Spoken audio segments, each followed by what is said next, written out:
everyone, once again, it's Sanitary 103 here. The topic of discussion today is, quote, how long should I work out for? Is there an optimal amount of time I should be working out? Am I working out too much? Am I working out too little? Well, I'm going to answer that right now. In general, you want to limit your workouts to, at the most, 45 minutes to an hour.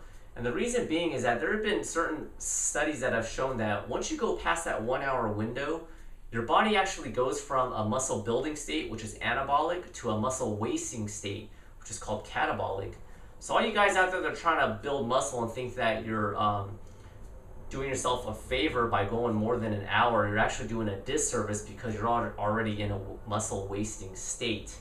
Now, the reason this happens in layman's terms is pretty much when you go for an extended period amount of time working out, your body burns a lot of the carbs first, and that's fine. And then it goes to some of the fats for energy. But after that, it goes to the proteins, which is the muscle. And that's totally counterproductive if you're trying to build muscle. Now, for some of you women out there, you might be saying to yourself, well, I'm not trying to really build muscle. I just want to get thin and lose weight. Just totally understandable. But what you got to realize is that the more muscle tone that you have on your body, the higher your metabolism is.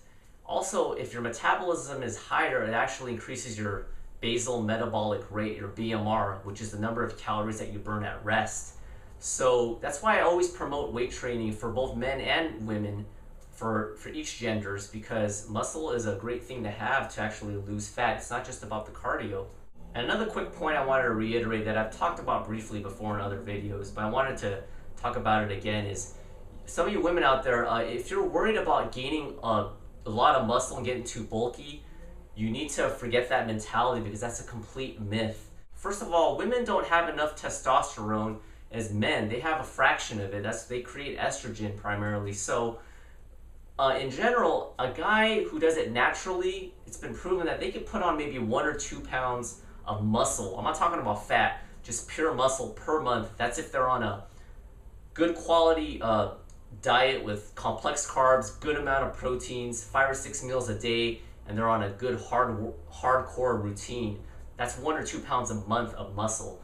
Women in general, if they're on that same routine, they put on about half of that. That would be between a half a pound and 1 pound of muscle per month for a female. So let's say you had good genetics and you were going all out, and in 6 months you gained 6 pounds of muscle for your women. Now, if your quads were getting too big, your arms were getting too cut, and you didn't like it, not a big deal. All you would have to do is just cut down on the weight training, do some cardio, and guess what? The muscle will be gone. Because what you got to realize is that gaining fat and gaining muscle are completely, totally separate things. It's so easy to gain fat, and I'm sure everybody can attest to this, right? All you have to do is eat a lot of carbs, sit on your ass, eat a lot of sugar, junk food, boom, you'll gain fat. And that's just the way our bodies work because it's a survival mechanism from a long time ago, you know, in the ages back in the day. So it's easy to store fat, but gaining muscle is a whole different process. Your body actually has to work and create ways to build muscle. That's why it's so hard to do, naturally, of course. So you don't need to worry about, you know, if you get too bulky for you women out there, because you can just, you know, like I said, just cut down on it and the muscle will be gone like that. Trust me, it's not that hard, so don't need to worry about that. So definitely do some weight training. One other last point I wanted to make is that there are exceptions to the rule before I forget. If you're an endurance athlete, if you're a swimmer, you do cross country, you're training for a 10K, a triathlon, half marathon, marathon, anything that requires a lot of time spent working out, if you're cycling, then sometimes you're going to have to go more than an hour because you need to go on, let's say, your long run. You know, when I was training for the half, on my long run days, I was going over an hour, and you know, I was losing a lot of muscle, but it had to have been done.